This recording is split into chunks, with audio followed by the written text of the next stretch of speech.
तो ring theory पे जो मोस्टली क्वेश्चन आते हैं वो सब कुछ स्टैंडर्ड एग्जांपल है उसके ऊपर आता है। मेनली 4 इंपॉर्टेंट इसी पे आते हैं। एक तो फील्ड,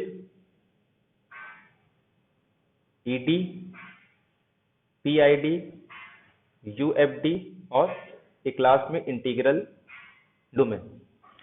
कि मतलब एग्जाम्पल दिया जाएगा और अपने को ये पूछा जाता है कि वो फील्ड है, ईडी है, पीआईडी है, यूएफडी है या आईडी है, और इसके बीच में रिलेशन पूछते हैं। और अपने को याद रखना है कि ये ऐसे जितने भी फील्ड होते हैं, every field is a ED, every ed is a pid, every pid is a ufd and every ufd is a id। तो एक तो इसके रिलेशन पे क्वेश्चन आता है कि डायरेक्ट पूछता है कि every ED is a PID या every EID is a UFD, या फिर उल्टा रिलेशन देता है। तो ये याद रखना है कि every field is a ED, every ED is a PID and every PID is a UFD और every UFD is a ID. But इसके लिए अपने को कुछ टर्म समझने रहते हैं। जैसे इरिड्यूसिबल क्या होता है, प्राइम क्या होता है। एक तो हम लोग इसको दो में देखते हैं, एक तो एलिमेंट की बात करते हैं और एक तो हम लोग पॉलिनोमियल की बात करते हैं। कि इरिड्यूसिबल एलिमेंट किसको बोलते हैं, प्राइम एलिमेंट किसको बोलते हैं, और इरिड्यूसिबल पॉलिनोमियल किसको बोलते हैं, प्राइम पॉलिनोमियल किसको बोलते हैं। तो पहले थोड़ा डेफिनेशन देख लेते हैं, उसके बाद फिर इससे रिलेटेड क्वेश्चन और एग्जाम्पल देखते हैं। स्टैंडर्ड एग्जाम्पल है, उसी के बेसिस पे आता है। मतलब वही जेड पूछता है कि जेड क्या है, इसमें से जेड ऑफ एक्स क्या होगा, क्यू ऑफ एक्स क्या है, क्यू क्या है, सब मतलब स्टैंडर्ड एग्जाम्पल है या फिर गॉसियन इंटीजर पे। तो वो याद करके जाना है कि मतलब ये ईडी है, ये पीआईडी है, और उसी के बेस पे क्वेश्चन है। अपने को रिंग का डेफिनेशन पता है कि रिंग में हम लोग क्या करते हैं, दो ऑपरेशन यूज करते हैं, एक एडिशन और एक मल्टीप्लीकेशन। तो एडिशन के रिस्पेक्ट में क्या होना चाहिए, वो अबेलियन ग्रुप होना चाहिए। कि एडिशन के रिस्पेक्ट में तो जो रिंग है वो अबेलियन ग्रुप होना चाहिए। अब इसके बाद मल्टीप्लीकेशन में कुछ और रिलेशन आ जाता है कि मल्टीप्लीकेशन के रिस्पेक्ट में डिस्ट्रीब्यूटिव होना चाहिए, एसोसिएटिविटी होना चाहिए और क्लोजर प्रॉपर्टी। ये किसके रिस्पेक्ट में, मल्टीप्लीकेशन के रिस्पेक्ट में। तो कोई भी रिंग पहले तो वो एडिशन के रिस्पेक्ट में अबेलियन ग्रुप होना चाहिए, और उसके बाद फिर मल्टीप्लीकेशन के रिस्पेक्ट में डिस्ट्रीब्यूटिव, एसोसिएटिविटी, यहाँ पे दो ऑपरेशन यूज करते हैं, और मल्टीप्लीकेशन के रिस्पेक्ट में एसोसिएटिविटी होना चाहिए और क्लोजर प्रॉपर्टी होना चाहिए। अब बचा इनवर्स, आइडेंटिटी और कम्यूटेटिव। इसके बेसिस पे हम लोग उसको और उसको क्या करते हैं, डिफाइन करते हैं। जैसे रिंग का ये डेफिनेशन है। अब किसी रिंग को हम लोग कम्यूटेटिव रिंग कब बोलेंगे, जब मल्टीप्लीकेशन के रिस्पेक्ट में वो कम्प्यूट करना चाहिए। उसके पास अगर सपोज आइडेंटिटी एलिमेंट आ रहा है विथ रिस्पेक्ट टू मल्टीप्लीकेशन, तो हम लोग उसको यूनिटी बोलते हैं, या फिर ऐसे लिखते हैं कि रिंग का क्या है, वो यूनिटी है। और हर एक एलिमेंट के लिए इनवर्स एग्जिस्ट कर रहा है विथ रिस्पेक्ट टू मल्टीप्लीकेशन। तो ऐसा तो पॉसिबल नहीं होता। तो हम लोग क्या करते हैं, रिंग में से जीरो को रिमूव कर देते हैं, और रिंग में से अगर जीरो को रिमूव कर दे रहे हैं और इसके हर एक एलिमेंट के पास क्या आ रहा है, इनवर्स एग्जिस्ट होता है, तो उसको हम लोग क्या बोलते हैं, फील्ड। तो यानी कि रिंग क्या होता है, with respect to addition abelian group होना चाहिए, मल्टीप्लीकेशन के रिस्पेक्ट में डिस्ट्रीब्यूटिव, एसोसिएटिविटी, क्लोजर प्रॉपर्टी, और उसके बाद अगर वो कम्यूटेटिव हो गया तो उसको हम लोग बोलते हैं कम्यूटेटिव रिंग। अगर उसके पास आइडेंटिटी एलिमेंट है विथ रिस्पेक्ट टू मल्टीप्लीकेशन, तो हम लोग उसको सिंपल CRU बोलते हैं, commutative ring with unity. Field के लिए क्या होना चाहिए, हर एक एलिमेंट के लिए इनवर्स एग्जिस्ट करना चाहिए। मतलब इसके सारे नॉन जीरो एलिमेंट क्या होने चाहिए, जीरो को रिमूव करके नॉन जीरो एलिमेंट के लिए क्या आना चाहिए, इनवर्स। बट एक और इसमें कंडीशन आ जाता है, इंटीग्रल डोमेन। अब इंटीग्रल डोमेन क्या होता है कि अगर मैं इसका कोई भी दो एलिमेंट लूं, सपोज कोई भी रिंग है, इसका दो एलिमेंट ले रहा हूं, और अगर उसका प्रोडक्ट जीरो आ रहा है, तो या तो A जीरो होना चाहिए या तो B जीरो होना चाहिए। या फिर ऐसे भी लिखते हैं कि अगर A नॉन जीरो है, B नॉन जीरो है, तो उनका प्रोडक्ट भी क्या होगा, नॉन जीरो होगा। तो एक इंटीग्रल डोमेन मतलब commutative integral domain with unity को हम लोग क्या बोलते हैं कि वो फील्ड होता है। तो फील्ड के लिए क्या होना चाहिए, रिंग होना चाहिए, कम्यूटेटिव होना चाहिए, उसके पास यूनिटी होना चाहिए, और सारे एलिमेंट के लिए क्या, नॉन जीरो एलिमेंट के लिए क्या करना चाहिए, with respect to multiplication inverse exist होना चाहिए। मतलब इसके जो सारे एलिमेंट होंगे, जैसे अगर कोई भी एलिमेंट ले रहा हूं रिंग का, तो एक नॉन जीरो एलिमेंट बी मिलना चाहिए, सॉरी नॉन जीरो एलिमेंट लेंगे तो कोई भी नॉन जीरो एलिमेंट लूंगा तो उसके पास एक नॉन जीरो एलिमेंट ऐसा मिलना चाहिए कि ए बी को मैं क्या लिख सकता हूँ, ए into B is equal to identity. अगर हर एलिमेंट के लिए एक नॉन जीरो एलिमेंट मिलता है जिसको अप्लाई करने पे आइडेंटिटी आ रहा है, तो हम लोग क्या बोलेंगे, फील्ड। मतलब हर एलिमेंट उसका, किसी इंटीग्रल डोमेन का हर एलिमेंट अगर यूनिटी होता है तो उसको हम लोग फील्ड बोलते हैं। अगर सपोज वो कम्यूटेटिव नहीं है, अगर इन फील्ड में से एक उसमें से प्रॉपर्टी हटा दूं कि अगर वो कम्यूटेटिव नहीं होता तो उसको हम लोग बोलते हैं डिवीजन रिंग या फिर स्क्यू फील्ड। एक डेफिनेशन कभी कभी यूज करते हैं, डिवीजन रिंग। तो इसमें फील्ड की सारी प्रॉपर्टी होती है, बस इसमें कम्यूटेटिव नहीं होता, मतलब मल्टीप्लीकेशन के रिस्पेक्ट में कम्यूटेटिव नहीं होना चाहिए, तो उसको बोलते हैं डिवीजन रिंग। तो ये सब डेफिनेशन हो गया। पहला, रिंग की with respect to addition abelian होना चाहिए, मल्टीप्लीकेशन के रिस्पेक्ट में एसोसिएटिविटी, क्लोजर, बाकी के दो प्रॉपर्टी सेटिस्फाई नहीं होते, और एक एक्स्ट्रा आता है डिस्ट्रीब्यूटिव। अगर वो मल्टीप्लीकेशन के रिस्पेक्ट में कम्यूटेटिव हो गया तो हम लोग क्या बोलेंगे उसको, कम्यूटेटिव रिंग। अगर उसके पास यूनिटी है तो CRU, commutative ring with unity. और अगर उसके हर एक नॉन जीरो एलिमेंट के पास इनवर्स एग्जिस्ट कर रहा है तो हम लोग क्या बोलेंगे कि वो फील्ड होगा, बट उसके वो क्या होना चाहिए, इंटीग्रल डोमेन भी होना चाहिए। अब इंटीग्रल डोमेन क्या होता है कि कोई भी दो एलिमेंट अगर नॉन जीरो है तो उसका प्रोडक्ट क्या होना चाहिए, नॉन जीरो। और अगर प्रोडक्ट जीरो आ रहा है तो या तो ए जीरो है या तो बी जीरो है, तो इसको बोलते हैं आईडी। यानी कि इंटीग्रल डोमेन के पास कोई भी जीरो डिवाइजर नहीं होता। जीरो डिवाइजर का मतलब, जैसे ए, किसी बी को मैं ए का जीरो डिवाइजर बोलूंगा कब, जब बी नॉन जीरो है, ए भी नॉन जीरो है, लेकिन इनका प्रोडक्ट क्या आ रहा है, जीरो। तो ए बी का जीरो डिवाइजर है और बी ए का जीरो डिवाइजर है। मतलब एक ऐसा नॉन जीरो एलिमेंट जिसको मल्टीप्लाई करने पे आंसर क्या आ रहा है, जीरो, जबकि दोनों ही जीरो नहीं है, तो इसको क्या बोलते हैं कि रिंग विथ जीरो डिवाइजर। तो इंटीग्रल डोमेन क्या होना चाहिए, a ring without zero divisor, मतलब उसके पास जीरो डिवाइजर नहीं होना चाहिए। तो ये सब बेसिक डेफिनेशन है रिंग, फील्ड और डिवीजन रिंग का। ये डेफिनेशन क्लियर है सबको?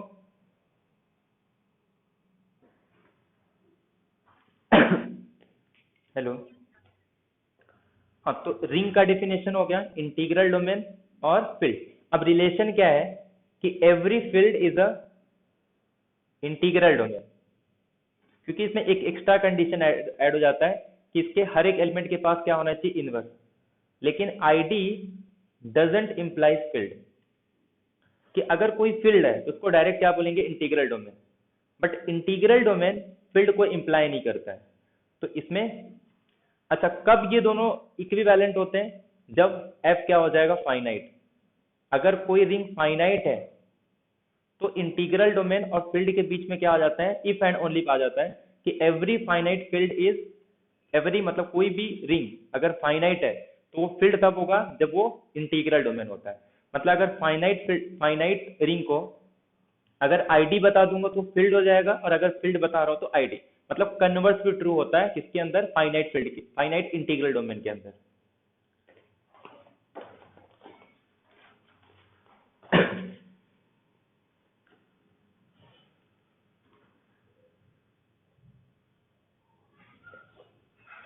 यूनिट मतलब जिसका इनवर्स एग्जिस्ट कर रहा है, मतलब कोई एक सेट है, अरे रिंग है सपोज, इसका मैं एलिमेंट ले रहा हूं, तो ए को यूनिट कब बोलूंगा, जब एक कोई भी नॉन जीरो एलिमेंट को यूनिट कब बोलते हैं कि एक नॉन जीरो एलिमेंट एग्जिस्ट करना चाहिए कि ए बी करने पे क्या आना चाहिए, आइडेंटिटी, मतलब वन आना चाहिए।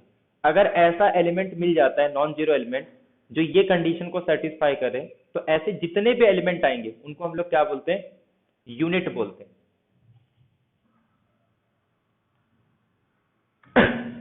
और उसको हम लोग डिनोट करते हैं यू ऑफ आर से। तो यू ऑफ आर का मतलब क्या होता है, रिंग के अंदर वो एलिमेंट जो यूनिट है उनके कलेक्शन को हम लोग क्या बोलते हैं, यू ऑफ आर। अब कुछ और छोटे छोटे डेफिनेशन यूज होते हैं, जैसे idem potent, idem potent element, नील पोटेंट एलिमेंट, और उसके बाद आइडम पोटेंट के हेल्प से हम लोग डिफाइन करते हैं बूलियन रिंग। तो आइडम पोटेंट एलिमेंट क्या होता है कि वो एलिमेंट उठाओ रिंग का जब ए स्क्वायर करने पे क्या आना चाहिए, ए। वो एलिमेंट रिंग का उठाएंगे कि उसके किसी पावर पे आंसर क्या आना चाहिए, 0, तो उसको क्या बोलेंगे, नील पोटेंट एलिमेंट। तो किसी भी रिंग के अंदर ऐसे एलिमेंट जिनको इटसेल्फ अप्लाई करने पे फिर से वही एलिमेंट आता है, मतलब ए स्क्वायर करने पे ए इंटू ए करने पे ए आ रहा है। और अगर कोई ऐसा पॉजिटिव इंटीजर्स मिल रहा है कि ए रेज़ टू एन करने पे 0 आ रहा है, तो ऐसे एलिमेंट को नील पोटेंट बोलते हैं, और ऐसे एलिमेंट को आइडम पोटेंट मिलते हैं। एक क्वेश्चन बूलियन रिंग पे पूछा है, बूलियन रिंग का मतलब क्या होता है, इसके सारे एलिमेंट क्या होने चाहिए, आइडम पोटेंट। मतलब बूलियन रिंग का मैं कोई भी एलिमेंट उठाऊं तो ए स्क्वायर करने पे क्या आता है, ए। और एक क्वेश्चन पूछा था कि बूलियन रिंग का ऑर्डर क्या हो सकता है, तो इसका ऑर्डर हमेशा क्या रहता है, 2n। मतलब ऑप्शन दिया है और ये पूछ रहा है कि कौन सा ऑर्डर पॉसिबल है बूलियन रिंग के लिए। तो याद रखना बूलियन रिंग का डेफिनेशन ही क्या है, सॉरी, ए स्क्वायर करने पे ए आ रहा है, तो इसका जो ऑर्डर रहता है बूलियन रिंग का वो हमेशा क्या रहेगा, 2n। तो एक क्वेश्चन डायरेक्ट इस पे आया कि कौन सा ऑर्डर पॉसिबल है कि वो बूलियन रिंग, मतलब किसी बूलियन रिंग का ऑर्डर हो सकता है।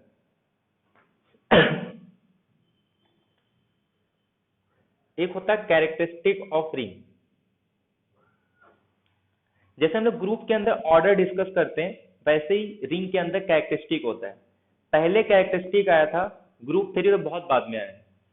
तो यहाँ पे हम लोग कैरेक्टरिस्टिक अब क्या हो सकता है, एक तो इनफाइनाइट हो सकता है या फिर फाइनाइट हो सकता है। लेकिन इनफाइनाइट के लिए कैरेक्टरिस्टिक में हम लोग फाइनाइट नहीं यूज करते, 0 यूज करते हैं कि किसी रिंग का जो कैरेक्टरिस्टिक है वो क्या होना, 0, या फिर characteristic R is equal to क्या होता है, कोई फाइनाइट नंबर होगा।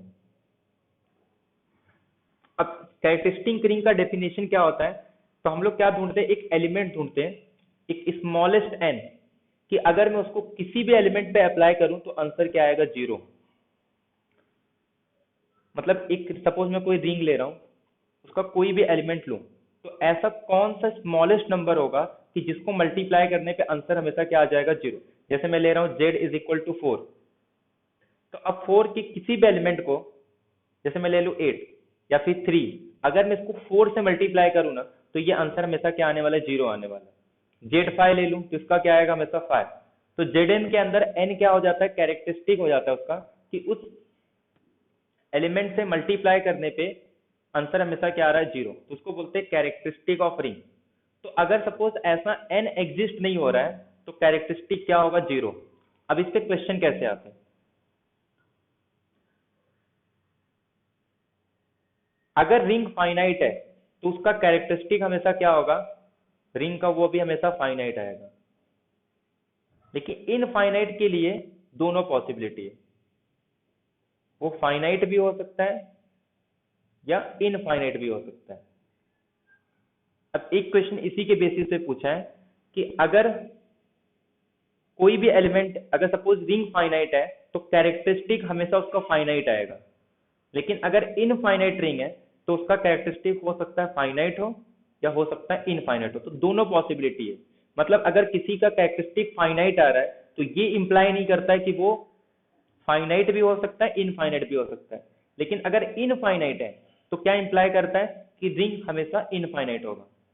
मतलब अगर फाइनाइट रिंग है तो इससे क्या इंप्लाई होता है कि जो उसका कैरेक्टरिस्टिक आएगा रिंग का वो भी क्या आएगा, फाइनाइट आएगा। लेकिन अगर किसी का कैरेक्टरिस्टिक इनफाइनाइट है तो ये क्या इंप्लाई करता है कि जो रिंग है वो भी क्या आ जाएगा, इनफाइनाइट। तो ये अपने पास एक रिजल्ट हो गया कि अगर रिंग फाइनाइट है तो उसका कैरेक्टरिस्टिक आर भी क्या आएगा, फाइनाइट।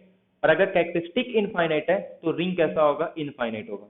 क्योंकि इनफाइनाइट किसी फाइनाइट का तो हो नहीं सकता, तो अगर किसी रिंग का कैरेक्टरिस्टिक इनफाइनाइट है तो वो रिंग कैसा हो जाएगा, इनफाइनाइट। तो ये एक क्वेश्चन इसके बेसिस पे। ये क्लियर है सबको। और जेड एन का मोस्टली यही क्वेश्चन पूछते हैं कि जेड का जो रिंग है वो क्या आएगा, हमेशा एन आता है। अगर सपोज कोई मैट्रिक्स ले रहा हूँ, उसका एंट्री जो है वो एन से आ रहा है, इसका भी कितना आएगा एन। और अगर suppose Z M cross Z N का पूछ रहा है, तो एम और एन का क्या निकालेंगे, एलसीएम। तो ये कुछ रिजल्ट है कैरेक्टरिस्टिक का, और याद रखना है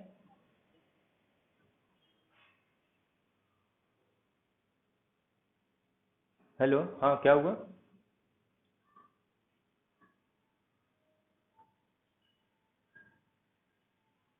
हम्म। जैसे z इज इक्वल टू 6 है ना, तो z6 का मैं कोई भी एलिमेंट लूं, अगर उसको 6 से मल्टीप्लाई करूंगा तो आंसर 0 आएगा। तो ऐसा स्मॉलेस्ट नंबर ढूंढते हैं जिसको मल्टीप्लाई करते हैं, मतलब किसी भी एलिमेंट में मल्टीप्लाई करेंगे तो आंसर 0 आता है, तो उसको बोलते हैं कैरेक्टरिस्टिक ऑफ रिंग। तो Zn का जो रहता है ना, मतलब कोई भी, जैसे Z6 का कैरेक्टरिस्टिक क्या होगा, 6। इससे छोटा कोई नंबर नहीं है जिसको मल्टीप्लाई करने पे हर एलिमेंट क्या आ जाए, 0 आ जाए, मतलब हर एलिमेंट पे अप्लाई करेंगे तो आंसर 0 आएगा। ऐसा कोई छोटा नहीं, सबसे छोटा नंबर क्या आएगा, 6 आएगा। और अगर सपोज ऐसा n एग्जिस्ट नहीं कर रहा है कि जिसको आंसर कर, मतलब जिसको अप्लाई करने पे 0 आ रहा है, तो हम लोग क्या बोलते हैं, उस कैरेक्टरिस्टिक रिंग का कैरेक्टरिस्टिक क्या आता है, 0। जैसे ग्रुप के ऑर्डर में हम लोग इन्फिनिटी यूज करते हैं, यहाँ पे जस्ट सिंबल है ये 0, इसका मतलब इन्फिनिटी होता है, बट पहले इन्फिनिटी वगैरह नहीं था जब रिंग वगैरह, क्योंकि ग्रुप थ्योरी बहुत बाद में आया और रिंग पहले आया था।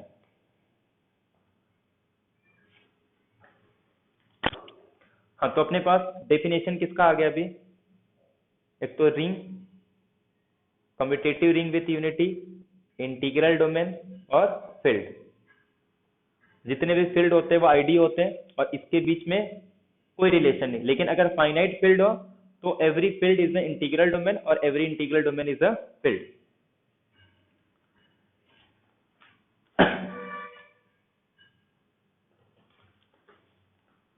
अब अगर सपोज अपने पास रिंग दिया है और इसका मैं कोई एक सबसेट उठा रहा हूं, सपोज एस, तो इसको हम लोग क्या बोलेंगे, सब रिंग बोलेंगे।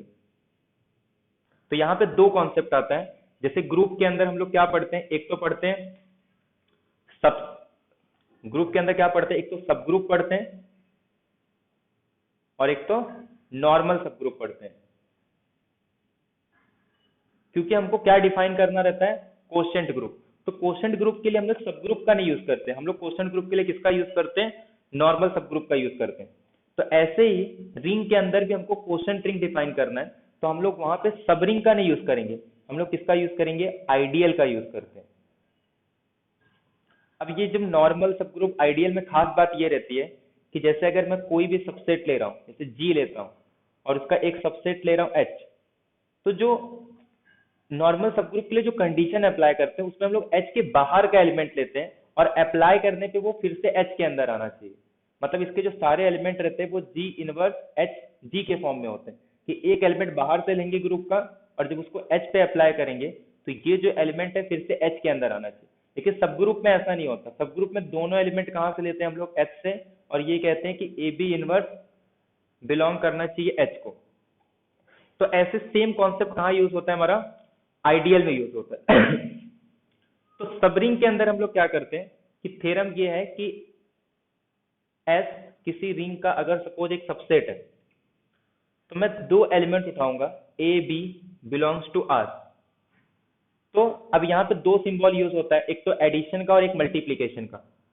तो ए माइनस बी ये भी बिलोंग करना चाहिए इसको, और ए इंटू बी ये भी किसको बिलोंग करना चाहिए, एस को। तो हम लोग इसको बोलते हैं कि ये सब रिंग होगा कब, जब इसका कोई भी दो एलिमेंट ले लो, उनका डिफरेंस और उनका प्रोडक्ट क्या होना चाहिए, एस के अंदर बिलोंग करना चाहिए। बट इसमें कहीं पे भी मैं एस के बाहर का एलिमेंट नहीं यूज कर रहा हूँ। तो सब रिंग के अंदर क्या होता है कि दो एलिमेंट लो, उनका डिफरेंस भी एस के अंदर होना चाहिए, उनका प्रोडक्ट भी एस के अंदर होना चाहिए। अब आइडियल, आइडियल में हम लोग क्या करते हैं, ये तो कंडीशन होना ही चाहिए, मतलब सब रिंग तो होना चाहिए, बट यहाँ पे जो दोनों एलिमेंट हम लोग एस का ले रहे हैं ना, रिंग के आइडियल के अंदर हम लोग एक एलिमेंट कहाँ से लेते हैं, आर से लेते हैं, और एक एलिमेंट कहाँ से लेंगे, एस से। तो आर एस, जो आर ए है वो किसको बिलोंग करना चाहिए, फिर एस से बिलोंग, तो आइडियल के लिए हम लोग आई यूज करते हैं। सब रिंग के लिए एस वगैरह यूज करते हैं और आइडियल के लिए आई। मतलब आर, अगर आर से ले रहा हूँ, ए सपोज आई से ले रहा हूँ, तो आर ए किसको बिलोंग करना चाहिए, फिर से आई को बिलोंग करना चाहिए। मतलब एक एलिमेंट आइडियल के बाहर का लो, मतलब सबसेट के बाहर का लो, और एक एलिमेंट सबसेट के अंदर का लो, अगर उनका प्रोडक्ट फिर से उसी सबसेट के अंदर आ रहा है तो उस सबसेट को क्या बोलेंगे, उस रिंग का आइडियल बोलते हैं। अब इसमें लेफ्ट आइडियल डिफाइन करते हैं, जैसे मैं लेफ्ट से मल्टीप्लाई कर रहा हूँ तो उसको लेफ्ट आइडियल बोलते हैं, और अगर मैं इसको राइट से मल्टीप्लाई करूंगा तो राइट आइडियल बोलेंगे। कम्यूटेटिव रिंग के अंदर लेफ्ट आइडियल राइट आइडियल हमेशा सेम होता है। ये क्लियर है सबको? मतलब रिंग का अब एक सबसेट पे हम लोग क्या डिफाइन किए, एक तो सब रिंग डिफाइन किए और एक आइडियल डिफाइन किए। सब रिंग में क्या होता है, रिंग सब रिंग मतलब अपने को एक रिंग दिया जाएगा, उसका एक सबसेट लेंगे, इसका कोई भी दो एलिमेंट लो, उनका डिफरेंस और उनका प्रोडक्ट फिर से उसी के अंदर आना चाहिए। और आइडियल के अंदर क्या होता है कि आई अगर मैं किसी रिंग का सबसेट ले रहा हूं तो इसका डिफरेंस भी बिलोंग करना चाहिए, और एक एलिमेंट आर से लूंगा और एक एलिमेंट ए से। तो अगर लेफ्ट से कर रहा हूं तो अगर आर ए बिलोंग कर रहा है आई को तो उसको लेफ्ट आइडियल बोलेंगे, और अगर ए आर बिलोंग कर रहा है तो उसको राइट आइडियल बोलेंगे। तो ये अपने पास और डेफिनेशन हो गया, एक सब रिंग का और एक आइडियल का। ये क्लियर है सबको?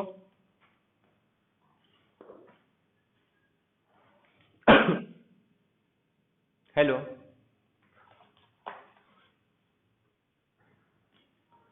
अब जैसे सब ग्रुप के अंदर, चाहे सब ग्रुप हो, चाहे हम लोग सब स्पेस के अंदर पढ़ते हैं, हम लोग क्या क्या डिफाइन करते हैं, उसका इंटरसेक्शन डिफाइन करते हैं, उसका यूनियन डिफाइन करते हैं, उसका सम डिफाइन करते हैं, और यहाँ पे प्रोडक्ट भी डिफाइन करेंगे। तो यहाँ पे भी ये जो यूनियन है ना, ये सॉरी सब रिंग छोड़ देते हैं, आइडियल पे डिस्कस करते हैं क्योंकि आइडियल पे क्वेश्चन आता है।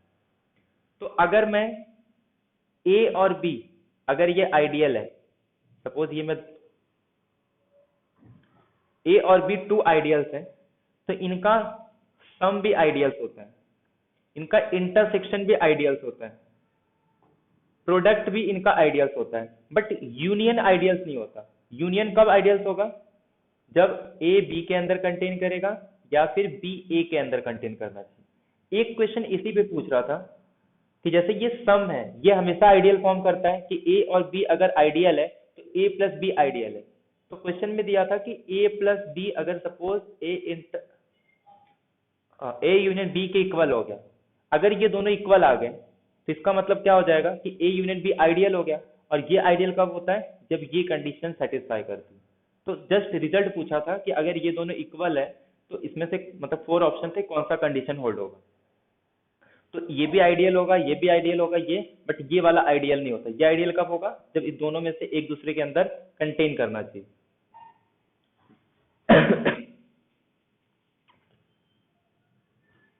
ये क्लियर है सबको? आइडियल सब रिंग क्लियर है सबको?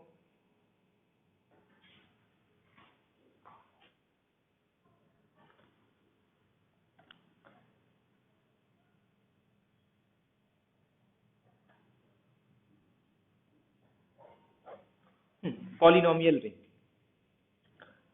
अपने पास कुछ एग्जांपल है, जिससे आर अरे जेड ये रिंग होता है, इनफाइनाइट रिंग। क्यू अपने पास ये भी रिंग है, इसके बाद फिर सी रिंग है, आर रिंग है, क्यू रूट 2 और जेड एम। ठीक है, इतना एग्जांपल लेते हैं और इसी के बेस पे क्वेश्चन वगैरह आते थे। जेड जो है अपने को पता है, इसके विथ रिस्पेक्ट टू मल्टीप्लीकेशन इसके पास दो ही एलिमेंट के लिए इनवर्स एग्जिस्ट करता है। किसके लिए, इसके पास सिर्फ दो यूनिट है, एक तो 1 और एक तो -1, बाकी किसी एलिमेंट का इनवर्स एग्जिस्ट नहीं करता। क्यों अपने को पता है फील्ड है, क्योंकि इसके हर नॉन जीरो एलिमेंट के लिए क्या करता है, इनवर्स एग्जिस्ट, तो ये फील्ड है। सी भी क्या है, फील्ड, रियल नंबर भी फील्ड है। क्यू रूट 2 तो आगे डिस्कस करेंगे। जेड एम ये क्या होता है, एम अगर प्राइम नंबर है तब तो ये फील्ड होगा, लेकिन अगर ये प्राइम नहीं है, मतलब कंपोजिट है, तब ये फील्ड तो छोड़ो, ये आईडी भी नहीं होता है। ठीक है, क्योंकि आईडी क्यों नहीं होता? जैसे अगर फॉर एग्जांपल मैं Z6 ले रहा हूँ, तो इसके पास दो एलिमेंट लेता हूँ, सपोज 3 और 2। 3 भी नॉन जीरो एलिमेंट है, 2 भी नॉन जीरो एलिमेंट है, लेकिन जब दोनों को मल्टीप्लाई करूंगा तो 6, और 6 का मल्टीपल Z6 के अंदर क्या होगा? एज अ जीरो ट्रेड करते हैं। तो मतलब दो non sorry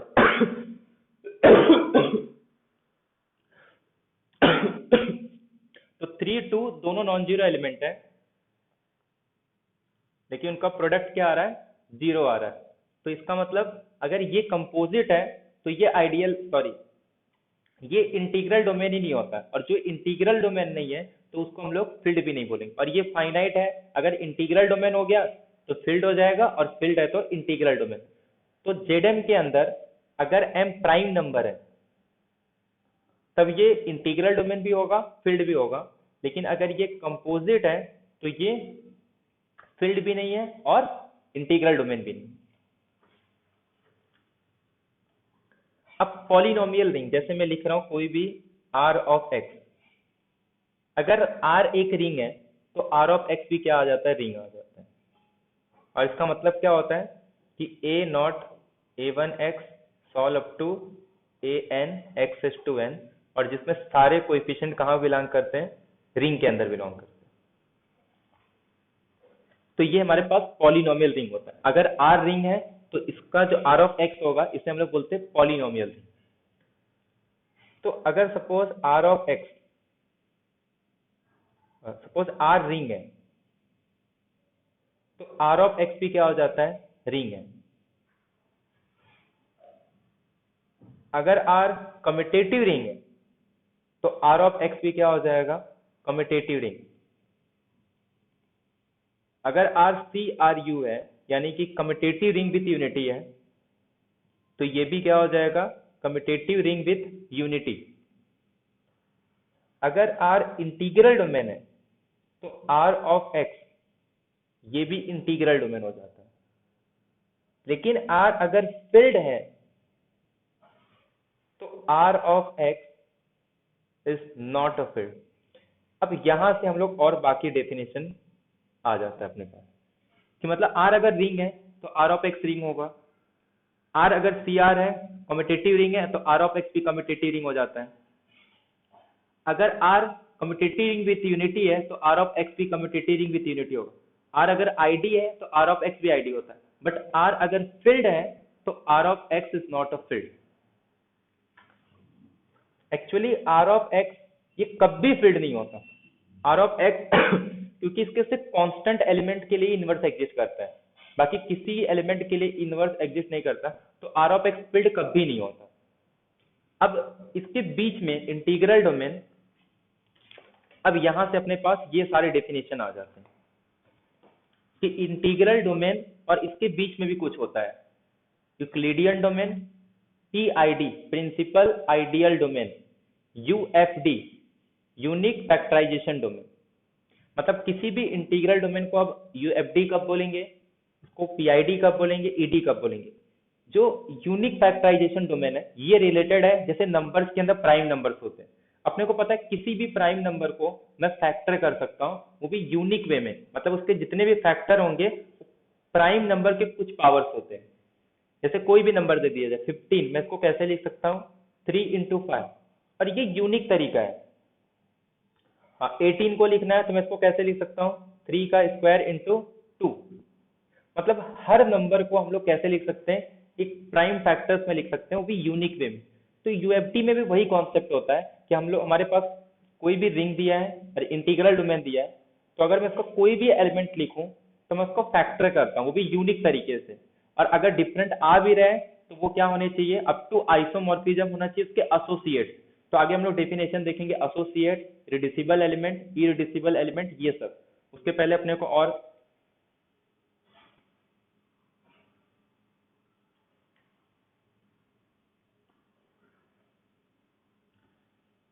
question ring field होता है।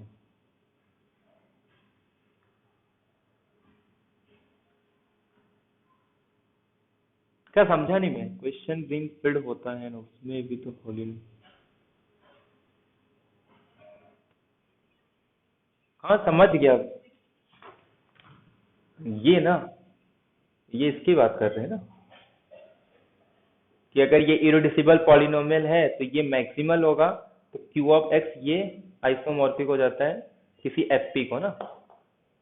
हाँ, बट ये कभी नहीं होता, ये मैं इसकी बात कर रहा हूँ, ये कभी भी फिल्ड नहीं होता, इसका कोशेंट रिंग होता है। हाँ इसका क्वेश्चन, ये कभी रिंग नहीं होता, जैसे मतलब रियल नंबर एक्स ले लूं, सी ऑफ एक्स ले लूं, जेड ऑफ एक्स, ये कभी फील्ड नहीं होता। बाकी ये क्वोशंट रिंग तो आइसोमॉर्फिक होता है फील्ड के, मतलब कोई भी फाइनाइट फील्ड कंस्ट्रक्ट करना है तो क्वोशंट का यूज करके हम लोग करते हैं।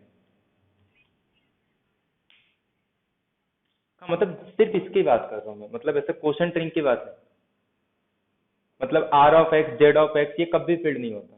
बाकी ये क्वोशंट रिंग का यूज करके तो हम लोग बना सकते चाहे जितना, किसी भी ऑर्डर का।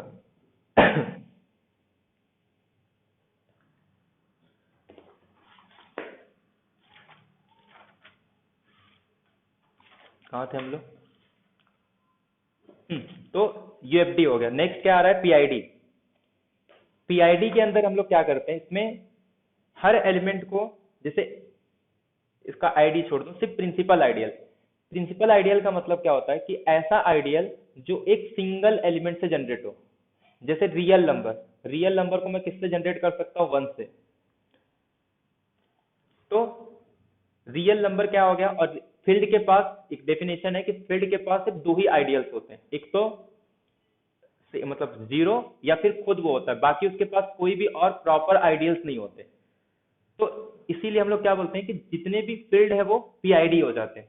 तो पीआईडी का डेफिनेशन याद रखना है, अगर उसके जितने भी आइडियल्स हैं, पहले उसके सारे आइडियल्स ढूंढो, और सारे आइडियल्स कैसे होने चाहिए? सिर्फ सिंगल एलिमेंट से जनरेट होना चाहिए। अगर वो सिंगल एलिमेंट से जनरेट हो गया तो उसको बोलेंगे प्रिंसिपल आइडियल। तो जितने भी आइडियल है, अगर वो प्रिंसिपल आइडियल है तो उसको बोलते हैं पीआईडी।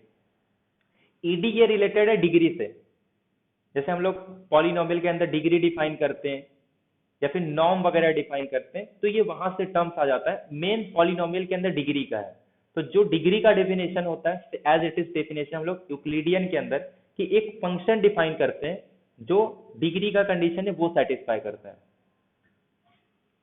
तो ये अपना डिग्री से रिलेटेड है। पीआईडी किसी सिंगल एलिमेंट से जनरेट होना चाहिए।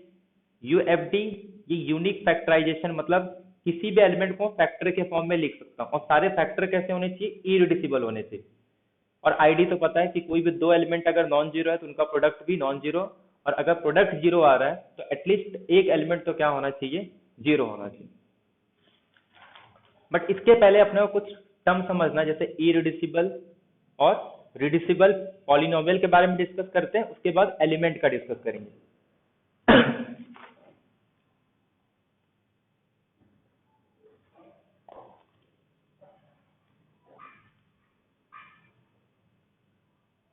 एक होता है रिड्यूसिबल पॉलिनोमियल, एक होता है इरिड्यूसिबल पॉलिनोमियल।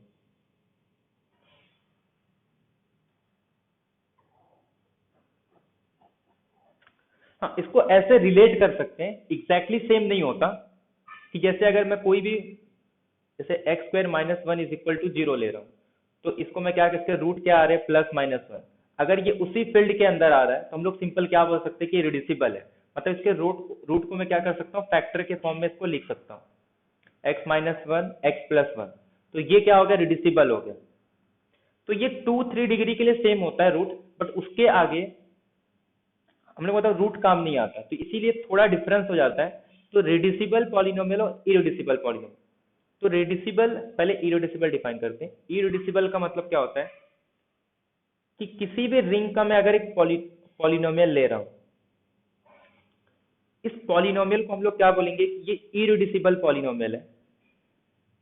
अगर सपोज एफ ऑफ एक्स को मैं जी of x into H of x, दो पॉलिनोमियल के, मतलब अगर सपोज इसका एक फैक्टर मिल रहा है सपोज एच ऑफ एक्स, ताकि मैं इसको जी of x into H of x के फॉर्म में लिख रहा हूं, तो इसमें से एटलीस्ट एक क्या होना चाहिए? एक का डिग्री क्या होना चाहिए? जीरो होना चाहिए। मतलब एटलीस्ट वन इसमें से यूनिट होना चाहिए, क्योंकि अपने को पता है रिंग के अंदर सिर्फ जो आर ऑफ एक्स रहते हैं इसके जितने भी यूनिट होते हैं वो कांस्टेंट के टर्म्स में ही होते हैं। बाकी अगर 1 डिग्री का लूंगा तो वो कभी भी यूनिट नहीं हो सकता। तो डिग्री क्या होना चाहिए जी ऑफ एक्स का, या फिर degree of H of x क्या आना चाहिए, 0 आना चाहिए। मतलब सिंपल इसमें से एक या तो ये यूनिटी होना चाहिए या तो ये यूनिटी होना चाहिए। तो ऐसे पॉलिनोमियल को हम लोग क्या बोलते हैं कि वो इरिड्यूसिबल पॉलिनोमियल। मतलब मैं उसको दो फैक्टर के फॉर्म में नहीं लिख सकता हूँ। अगर सपोज लिख रहा हूँ तो एक फैक्टर उसमें क्या होना चाहिए, यूनिट होना चाहिए, मतलब जिसका डिग्री क्या होना चाहिए, 0, मतलब कोई कांस्टेंट नंबर आना चाहिए। तो ये इरिड्यूसिबल का डेफिनेशन होगा। तो रिड्यूसिबल किसको बोलते हैं, जो इरिड्यूसिबल नहीं होगा। मतलब अगर एफ ऑफ एक्स को मैं जी of x into H of x के फॉर्म में लिख रहा हूँ, इसका भी डिग्री ग्रेटर देन 1 है, इसका भी डिग्री ग्रेटर देन 1 है, तो हम लोग एफ ऑफ एक्स को क्या बोलेंगे कि ये रिड्यूसिबल पॉलिनोमियल। अब इसमें कुछ रिजल्ट वगैरह आते हैं, वो इंपॉर्टेंट है, कैसे चेक करते हैं कि कोई पॉलिनोमियल इरिड्यूसिबल या रिड्यूसिबल है या नहीं। तो सारे रिजल्ट सिर्फ क्यू ऑफ एक्स और जेड ऑफ एक्स के अंदर ही है। बाकी रियल के अंदर तो सिंपल याद रखना है, अगर हम लोग रियल के अंदर कोई भी अगर पॉलिनोमियल ले रहा हूं, अगर 4 डिग्री से ज्यादा है, तो सपोज 4 डिग्री जैसे ये फॉर्म का आ गया, x⁵ फॉर्म का आ गया, x⁵, तो मैं हमेशा ना इसको दो दो के फैक्टर में लिख सकता हूं, x² + 1 या फिर x, इसको मैं सपोज ऐसे कुछ x² + α1 x² + α2, मैं हमेशा इसको ना दो दो मतलब 2 डिग्री के फैक्टर में लिख सकता हूँ। तो याद रखना है कोई भी रियल के अंदर कोई भी पॉलिनोमियल अगर 3 डिग्री से ज्यादा दे रहा है ना, तो डायरेक्टली बोल दो वो हमेशा क्या होता है, रिड्यूसिबल पॉलिनोमियल होता है। हाँ 2 डिग्री का नहीं हो सकता, जैसे x² + 1 = 0 ले लो, तो इसके जो रूट आ रहे हैं वो क्या आ रहे हैं, प्लस माइनस आई आ रहे हैं, और वो उसके अंदर बिलोंग नहीं कर रहा है। और कोई भी 2 या 3 डिग्री का पॉलिनोमियल दे रहा है ना, तो जस्ट क्या चेक करो उसका रूट, अगर उसका रूट उसी के अंदर बिलोंग कर रहा है तो सीधे बोल दो वो रिड्यूसिबल है, अदरवाइज वो इरिड्यूसिबल होगा। लेकिन ये सिर्फ किसके लिए, 3 डिग्री तक। 4 डिग्री के लिए ऐसा नहीं होता, क्योंकि इसका कोई भी रूट रियल के अंदर नहीं है, बट फिर भी ये रिड्यूसिबल हो जाता है। तो रियल के अंदर याद रखना है 3 से ज्यादा कोई भी पॉलिनोमियल दे दे उसको डायरेक्टली क्या बोलोगे, वो हमेशा रिड्यूसिबल पॉलिनोमियल होता है।